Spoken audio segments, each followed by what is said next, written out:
Welcome to This Explainer. We're talking about a massive disconnect today.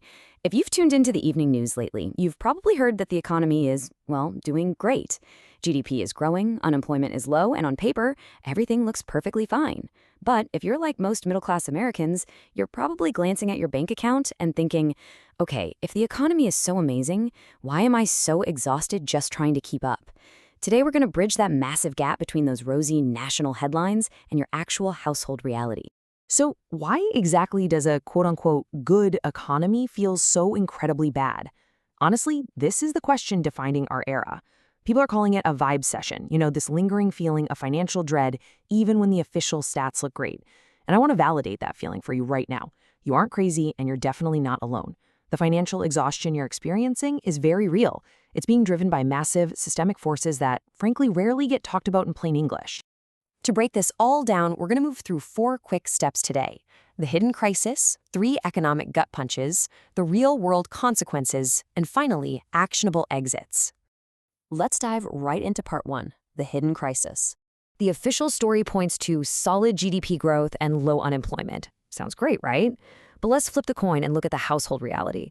Credit card delinquencies have actually climbed to a 13-year high. Squeezed middle-class budgets are being stretched to the absolute breaking point. So what we're seeing is that those official stats are masking a really brittle, highly leveraged reality for everyday people. To put a hard number on that, researchers note that 50%, literally half of all Americans, are currently living paycheck to paycheck. And get this, 1 in 4 spends almost all their earnings just on basic essentials. Think about that for a second. Back in the late 1970s, a single nurse's income could often support a household of 5. Today, even 2 incomes frequently fall short. That brings us to part 2, the 3 economic gut punches causing all this. Basically, there are 3 main forces squeezing families right now. First up, the uneven impact of inflation. Second, the trap of predatory feeling interest rates. And third, a paralyzed political gridlock that seems entirely incapable of providing meaningful relief. Let's break down that first punch. Inflation doesn't hit everything equally. It has a heavily disproportionate impact on the non-negotiable costs of daily life. We're talking housing, groceries, childcare, transport. These costs continue to rise way faster than wages. I mean, you can choose not to buy a new TV, but you absolutely cannot choose not to pay rent or feed your kids, right? Then comes the second punch, the debt trap. When the Federal Reserve raises interest rates, it instantly cascades down to households through variable rate loans. Think credit cards and home equity lines of credit. Suddenly, your minimum payments climb without you actually doing anything. You didn't swipe your card for a single new purchase, but your monthly bill just went up anyway. For lower-income households with thin financial cushions, this shrinks flexibility and mounts incredible pressure. And the third punch? Political gridlock.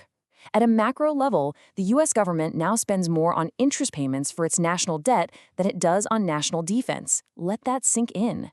As Maya Makajines points out, economists largely know the policy levers to pull to fix this fiscal instability.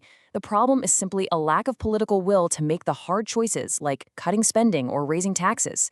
It's an active choice being made by a gridlocked system. And this partisan polarization is so deep, it actually warps our view of reality.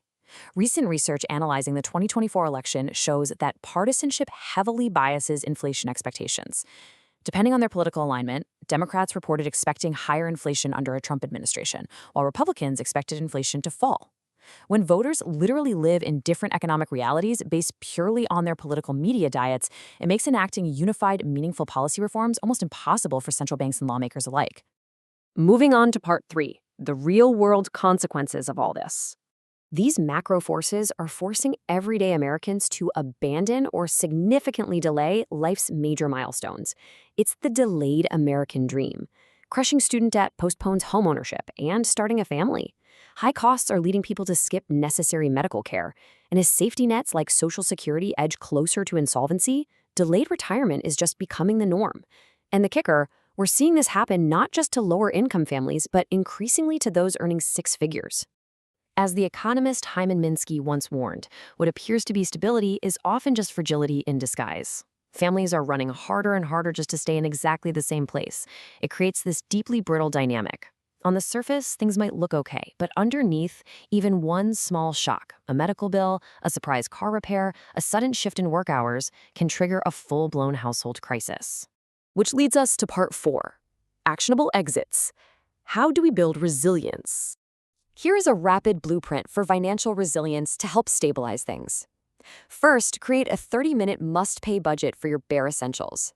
Second, protect your cash by moving it to local credit unions over big banks to avoid those predatory fees. Third, lean into community resilience strategies like local skill swapping or co-op buying to bring down costs. And finally, try to spend just 30 minutes a week building a core digital skill to keep yourself employable. Now, if you're feeling trapped by high variable interest rates, the debt avalanche method is going to be your absolute best tool. It works like this. You automate the minimum payments on all your debts so you stay current. Then you target every single extra dollar you have at the specific debt with the highest interest rate until it's completely gone. It essentially removes the emotional debate from debt payoff and turns it into a ruthless mathematical system. Next, you absolutely have to protect your mindset because economic stress leads to bad decisions. Try instituting these simple daily rituals. Do a 5-minute daily money check-in to prevent surprises.